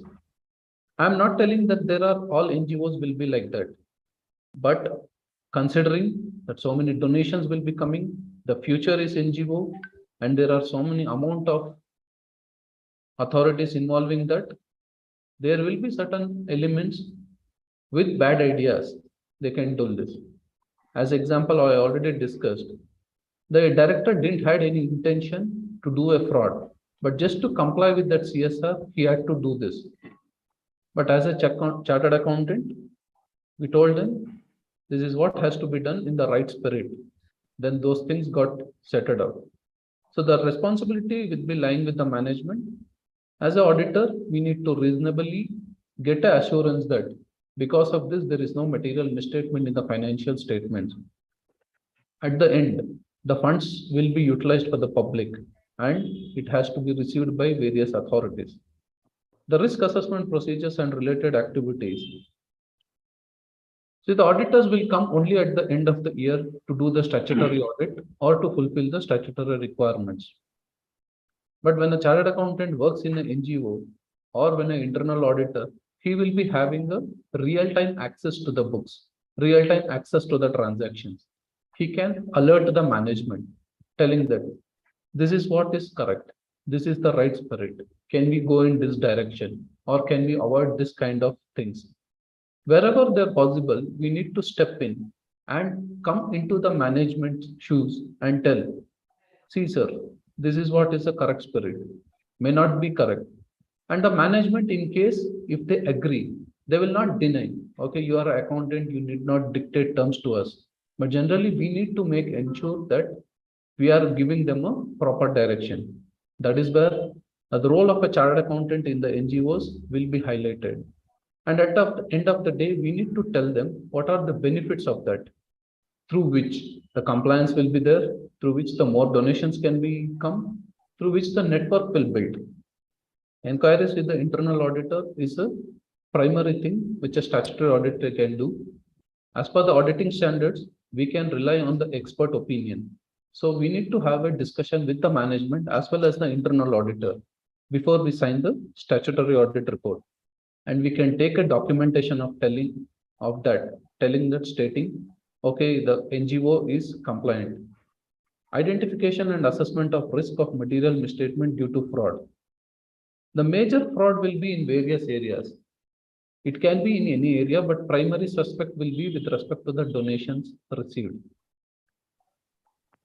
The intention of the donations may be for the corpus fund, but due to show high donation, the NGO can show it as a revenue donation, which is not correct. So whenever the auditor is certifying a financial statement or whenever the chartered accountant, whoever is there in that particular NGO recording the transaction, has to tell, this is what is the revenue recognition policy, and as per this, this is correct, this is not correct. So that the NGO can get a better enlightenment and record the transactions as correctly as possible and as accurately as possible. The auditor or the internal auditor or a chartered accountant can take one step ahead and ensure that the agreement also states the same thing. Extent of control it chooses to implement and nature and extent of the risk it chooses to assume. Again, as a NGO is a future, whether they have an internal control in them. As I was already telling, there is a Section 8 companies which are mainly into this categories. So now, when the Companies Act is already framed, it has a various set of internal controls which has to be placed and where the directors will be responsible to place that internal control, ensure that control is working as on during the year, and it can demonstrate whenever the auditor comes. See, sir, this is what is the internal control we have placed. And these are the controls which we can demonstrate to you at any point of time, saying that, okay, these are the policies which we follow, or these are the procedures which we have already followed. Depending on that, the auditor can rely and give an opinion on them.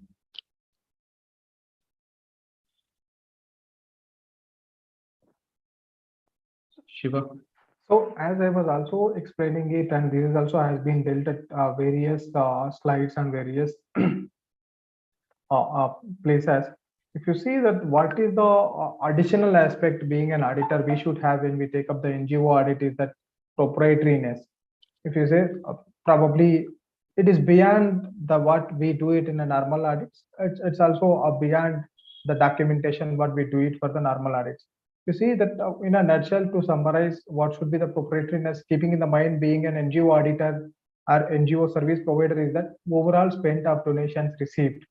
Is there any threat to the NGO because of, as I explained, the last minute funds received or probably programs have not been kicked up because of the various approvals from the government, various local support, lack of local support, we will also have to think that we'll also have to keep guiding to the trustees that both whether your overall spent of donation has been in good control or not. Project-wise donations and expenses, as explained, this only makes transparent, accountable, and also gives an results to the NGO to attract the more funds over here. Overall mapping of total income and expenditure. So this is where any manipulations or any misuse of funds by the NGO can be iron it out. Accuracy of expenses allocation. I would like to, we have not discussed this part in earlier. I'll spend some time on this. So every project, or as per the statute, also we have a limit to spend on administrative expenses. At the same time, when every donor or every project also will give this allocation, especially donor specifies that your administrative cost or your management cost should be in this. So some places we're not managing anything. We have given it to the outsourced, we have given the activity for a NGO due to collaboration or due to use the expertise. Now, what are these being a NGO which is giving to the another NGO's act is that nothing it is going to spend. Probably it will evaluate the NGO on their track record in a specific area of service. So for that, you no need to charge 2%, 5%, 20%, whatever it is, as a admin fees or as a common expenses, which is allowed will within the limit. I feel we'll also have to educate to the NGOs or also make them understand the importance or make them understand of this to make a making the policy or guiding it to the program managers or the account managers is that if an NGO is implementing it, you can keep that particular limit for allocation. If you are getting it done through some NGO, obviously that NGO will also keep it. Assume that one fund has been given it to the one and that has got they contribute to the next 4 or 5 NGOs. I can say that 30-40% of their donation will go to the admission fees or the management fees of various NGOs. Should not be the case. Probably our guidance or our new spectacles on this will help the NGOs. Usage of excess funds at any given point of time. Again, it should not be kept an ideal. At the same time, it should not be kept in the risk-based securities or risk-based stocks. It should be always with the fixed deposits. Accuracy of the supportings. As I was telling it, when we do it on a overall, or when we do it on a as a holistic manner, until we will not be able to iron it out as the same expenditure has been given it for the various projects and the same invoice has been given it to account multiple times, which will show. I'm sure again we will through the ledger balances we can iron it out. But what if the vendor and the person whoever has been from the NGO side has been colluded or has been started doing the manipulation? Receipts and payments analysis. So this is the challenge task where you get an overall assurance that what are the receipts and what are the payments, especially more on the payment side. When you see that where the NGO is operating more than one with the more than one NGOs and NGO also is having a more than one bank account, and there is no clarity or there is no consistency in spending the monies from a specific bank account. We being an auditors or we being an service providers, we will have to spend huge time on this analyzing or identifying the routing of the funds from one bank to another bank to another bank. So there are places where their memorandum or articles of association itself says that this is the account which will be used to pay to the vendors or will be used to pay any expenses for that matter. But there are deviations on this. All of a sudden they'll open the new bank account and the funds will get diverted. I think we will have to, if you ask me what should be the proprietary aspect, here is the proprietary aspect which we need to evaluate by probably if the NGO has the ERP and it has the vendor master along with the bank accounts, when we see the bank upload files or when we see the bank statement, whether hitting it to the same bank account or not. So this is where exactly we can do the value addition. We can also bring the surprise element to the audits and surprise element to the analysis. Which will for that matter, until unless everybody will appreciate except the person who has the intent to do all these things in the mind. Next slide, Prasna. So if you see that the beyond the proprietary, I can say that these are the things which we can do it visiting to the projects and requirements of the project. So this is again the personal experience, a personal experience when we were doing an NGO. I have requested that I would like to see the project. Then looking at the documents and auditing it, I would like to see it. When we have said that there was a resistance to allow us to reach the see the project, visit the project, and have a just to do the inspection.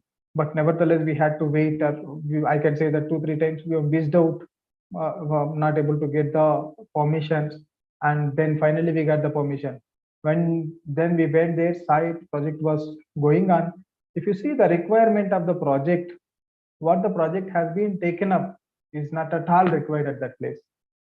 So the project is meant for something, and the raw material of that project are the key ingredients to run and day in and day out of the project is not available over there.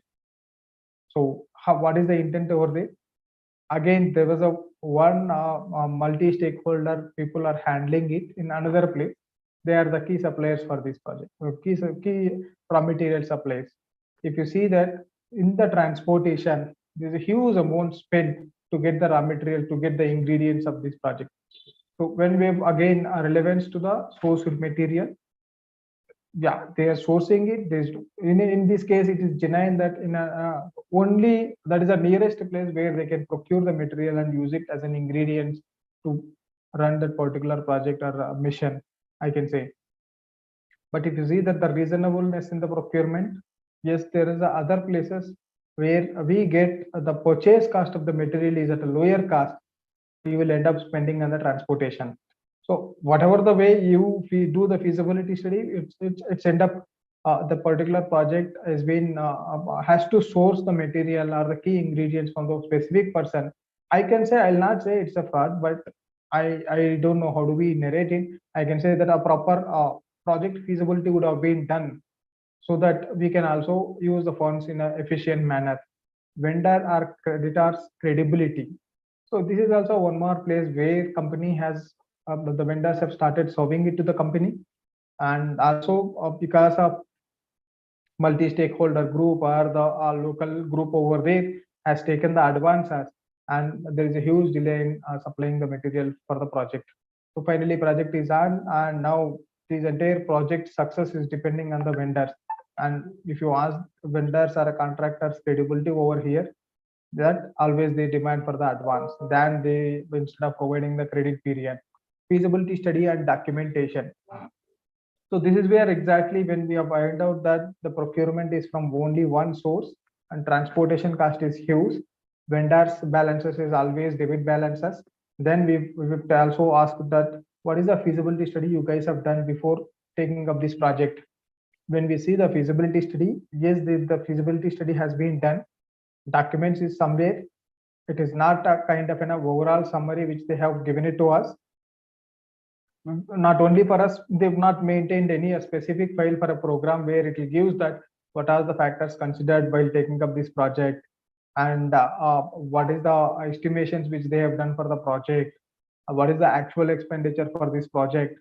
Nothing is available. When we say that I can say the answer what we have got is that the person who was handling this project has left the organization, and there was no process of taking over, handing over of the documents. I'm sure he also would have been given the laptop, but nobody was able to identify and see the real sense whether all factors has been considered or not.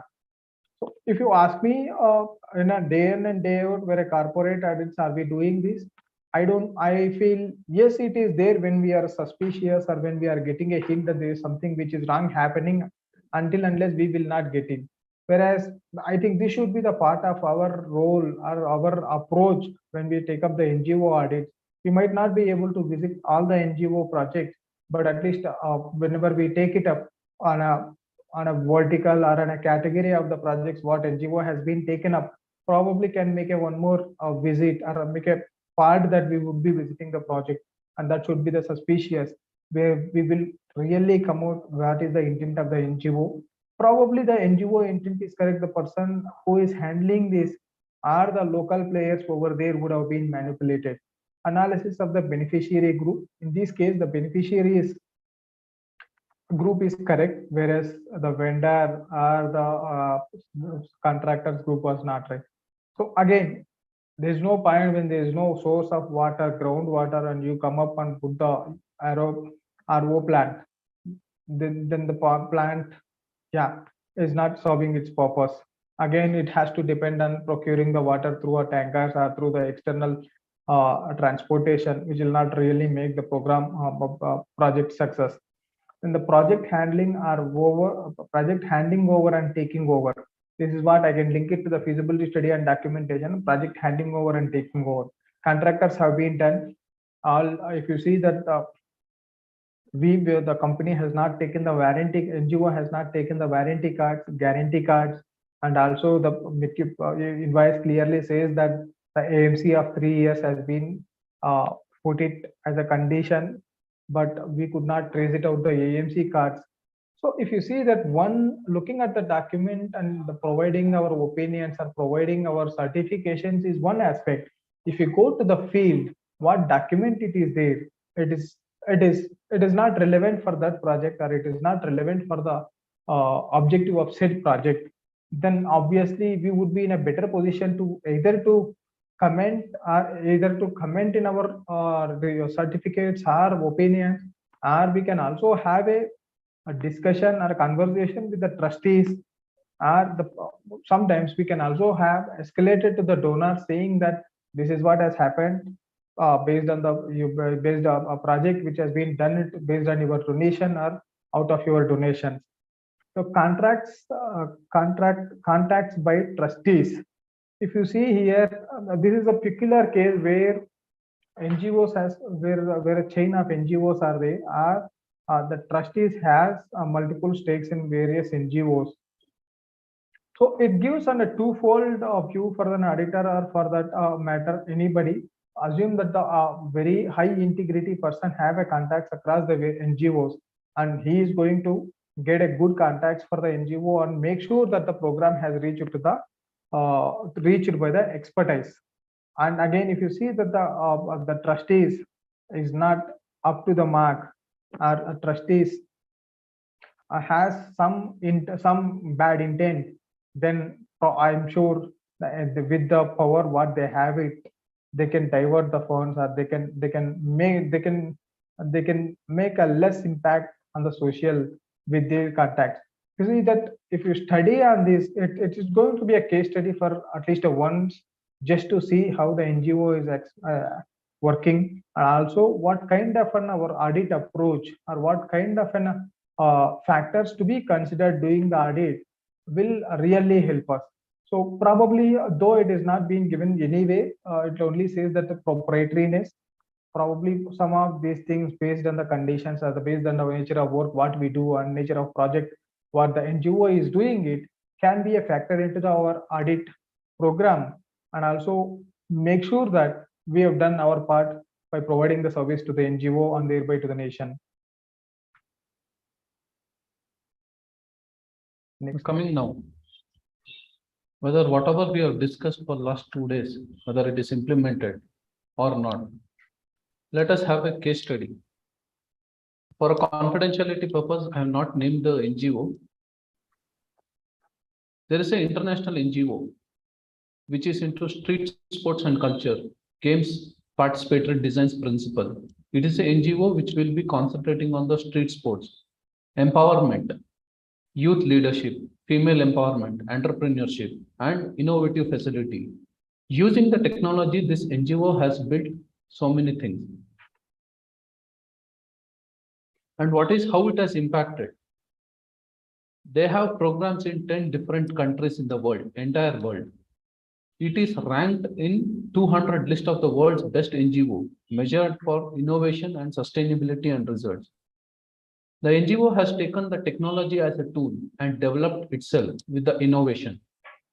They have around 1,211 active volunteers who are trained in empowerment model. They are running weekly activity sports and 79 active members are there in that particular NGO who will be conducting this. Why they have taken this street sport, that is left up to the NGO. They would have found that capacity or that visibility is there in the street sport, so they would have taken it. Coming to the more impact, how it has done.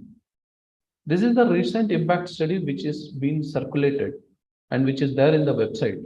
The 25% of the new business women own, 50 million jobs to be created. They have a vision of creating 50 million jobs for the women. This is what is the NGO doing as of now, and ranked in top 200 list of the NGOs best for innovation and sustainability results. How they have implemented it? The one state government has taken an initiative and they have kept in their schools and colleges, they have kept one separate period in a day to develop those entrepreneurial mindset.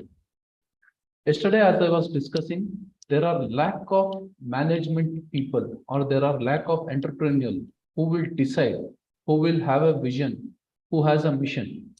So this state government has taken one particular period so that they will allocate to this particular NGO and come and teach how the entrepreneur will think, what is their mindset, what needs to be done to develop that.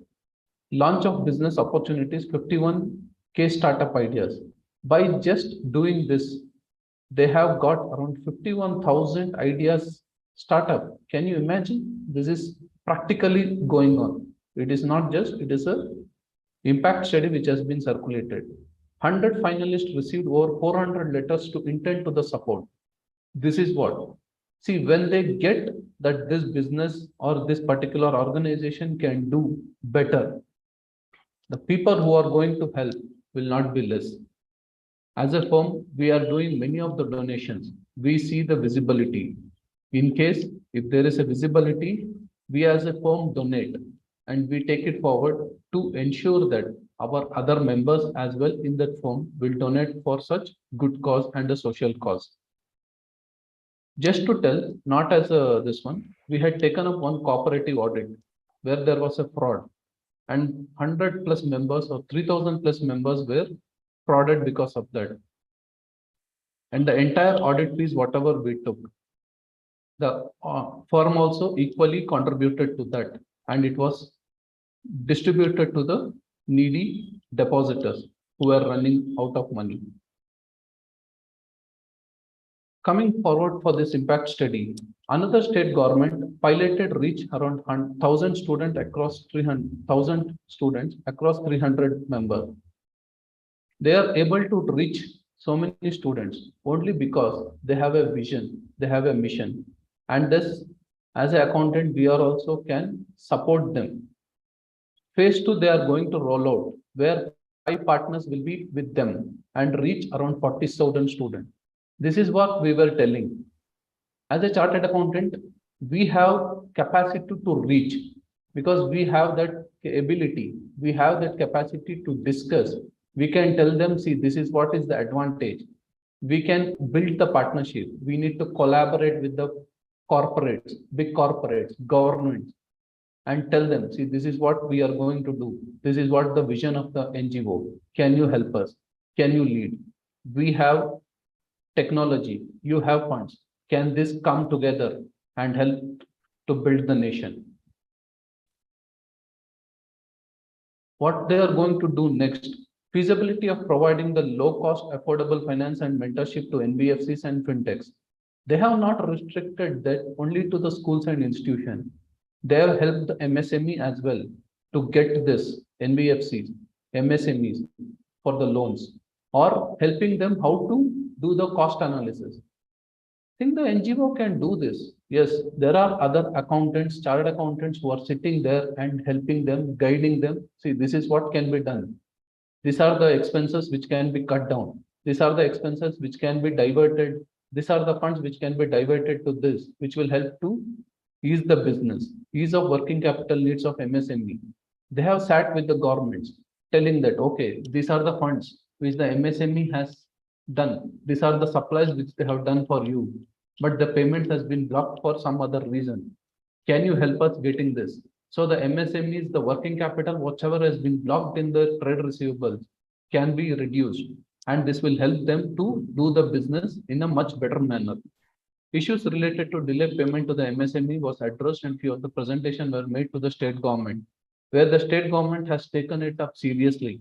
And the steps has been taken by the state government to ensure that the MSMEs balances will be cleared, or they will help them to give that working capital leverage by reducing the interest rate, by giving certain benefits, by telling that, okay, for this, in case if there is a delay, we will pay interest. So these are certain things the NGO is coming up. It is practically happening in the world. It is not just theoretical. Now that old erstwhile theoretical or the traditional method of NGOs are no more working. Now the NGOs are coming out. They are volunteering. They are approaching the other NGOs. They are collaborating. They are building the network. And to think about the audit fees, it is running in lakhs. As an auditor, we will be getting, if we do a statutory audit, maybe the fees may be up to 1.5 lakhs to 2 lakhs, 2.5 lakhs. Or as an internal auditor, they may earn 5 lakhs. But these NGOs, they are running, they are giving, contributing to the world, plus they are contributing to our chartered accountants as well. The fees will be running up to 10 lakhs, 10 to 12 lakhs because of the NGO size, because of the network built. So this is the future. As a chartered accountant, we have lot of responsibilities, our playing role. So let's ensure that whatever financials we are doing, whatever audits we are doing, wherever we are, let us do some small part, some contribution by doing this. Everybody may not do the donation, or let us do the donation in the form which will help these NGOs to build themselves. Rather than donating 1,000, let us ensure that, okay, these are the NGOs, let us help them to do the statutory compliances, which they can do better. Let us try to do that. I would thank you for the Vijayawada branch for giving this opportunity. These are another set of things which they have come up. They are enriching the ecosystem for the women entrepreneurship, mass entrepreneurship for 120 Anganwadis, opportunity across 4 platform economy, enabling 250K jobs. Now NGOs are no more a traditional method. They are creating jobs for the jobless people. As the Prime Minister had a dream of creating jobs in India, this NGO has taken that step and creating jobs. Government of India's National Women Entrepreneur Platform reaching lakhs of women. These are certain ways the NGOs are helping in developing the nature. I would like the members, in case if they have any questions. I'll stop the presentation for the time being. Yes, sir. Let me enable the voice of the participants. Yes, now the participants are free to unmute themselves and pose any queries. Please go on, anyone.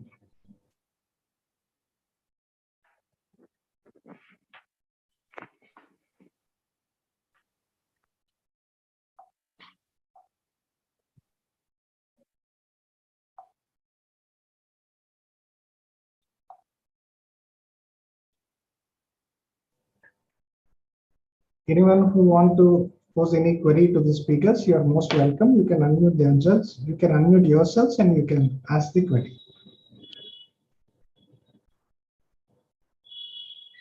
Sir, one thing in respect of a government Section 25 company, they are being funded by the government, as well as some private foundations are also funding them. Once when it comes to a state government organization, what may happen is they will have only a registration certificate, but their audit or income tax returns filing will be delayed. Now, even there may be a company wherein financial year 18-19 audit was also still pending. Now, in the Income Tax Act, we have a provision from that year that where no return of income has been filed, the exemption which is available to the NGO will be withdrawn, or for that trust will be withdrawn. Now, in such a situation, what would be the responsibility of the auditor, whether he has to ask for any provision that is to be created in the books of account with respect to the withdrawal of exemption. Can you throw some light on such situations, sir? Probably, sir, the valid question, even we faces one or two NGOs. The fact is that there's no provision which is available, whether it is a private partnership, private government partnership, or whatever it is. It's only a purely depending on the assessing officer to revoke or to renew on it. By placing the situation to the respective assessing officers, some places we've been allowed as given an extension that we will see the registration renewals, but you file the returns. When one now they've not given any directions till now that we are guaranteed that we will not revoke or we will not allow you to we will allow you the grant for a further more years. They have not told, but they've only telling that you complete the audit till date, then apply for the renewal. We will look up the situation that time is one. We were also emphasizing it to the government authorities that see, because of various reasons, we are not able to file the return, and there is, as per the provisions, your registration will not get renewed if you go by verbatim reading of the provisions. There's no guidelines or there's no clear clarity which has been given by the assessing officer also, but they were telling that can take a call based on the situations or based on the actual case study. We will look into that, sir. But when it comes to the making the provision in the books of accounts, yes, we also tell that see, again, 12J exemption has been given when it comes to the trusts and this one, any expenditure which is any even if they spend the 60% or 40% or 50% is exempted income only for them. Only the renewal of 12J exemption is actually sorry to interrupt you. The registration being it 1819, then the provision is that was a perpetual registration. That 12-year certificate was live. Okay. It was not revoked by that time, and not even now also it is not revoked. That's point number one. The only thing is, being a state government not-for-profit organization section 25 company, or for that matter 8 or something like that, whatever their accounting system or policy of accounting will be in such a fashion that whenever government gives them money, it will be parked in current liability. Whenever they spend the money, they give it as an advance to the grassroots people who will be spending that money. It will be recorded as current asset. When the utilization certificate is being received, what will happen is, under the current liabilities and current assets, it get nullified. And they will also take into the income and expenditure account only that portion of the expenditure which has been spent will be treated as expenditure. Only that portion will be taken from the current liability to the income side of the income and expenditure account. Understood. So thereby, whatever is being spent will only be treated as income, that being transferred from current liability to the credit side of the or income side of the income and expenditure account. So the 100% expenditure which has been made is for the objects. But the only thing in that particular case was that the return of income was not furnished within that 139(4)(a), if I am correct. So probably what we can take a view at this point of time, sir, we will have to bring the note, bring the facts into the report in the financial statements as well as the audit report. Probably Prasanna can help us whether it should be an emphasis of matter or it has to be on a direct opinion paragraph. And some places we can also, based on the amount involved or based on the complexities involved, we can also create a current liability for that. Contingent liability for the tax amount. Yes, The moment they cancel that 12-day exemption, then it'll end up paying the taxes. Probably, though it will not directly monitor, no accounting standard applicable until unless if it is not registered, if it is registered under Companies Act. then better to be a safer side, bring the facts and create a contingent liability. Again, it's a purely professional judgment. What is the complexities involved and what is the amount involved in that, and how big the NGO is. Yes, sir. Basically, these being government organizations, what I was referring to, their spend runs into hundreds and thousands of crores. So even thinking of creating a provision will also, nonetheless, if even when the provision is made, it goes into the expenditure part of the income and expenditure account, and the corresponding matching amount will be drawn from the current liabilities and parked as income. Correct. Sure. Unless their net result will be zero only. Exactly. But taking a stand of creating some hundreds of crores or maybe 100 crores as a provision, it is a very tough call to take. As far as that situation is concerned. Okay, what you mean is it may suffice if you write it in the emphasis of matters paragraph or maybe in the contingent liability. Yes, sir. Also here, the assessing officer has to, what he has to do is recommend to the commissioner for cancellation of registration and withdrawal of exemption. That is contingent upon a future event. It may or may not happen. Correct. Fine, fine. So friends, I'm afraid we ran out of time. Madam, your closing comments, please.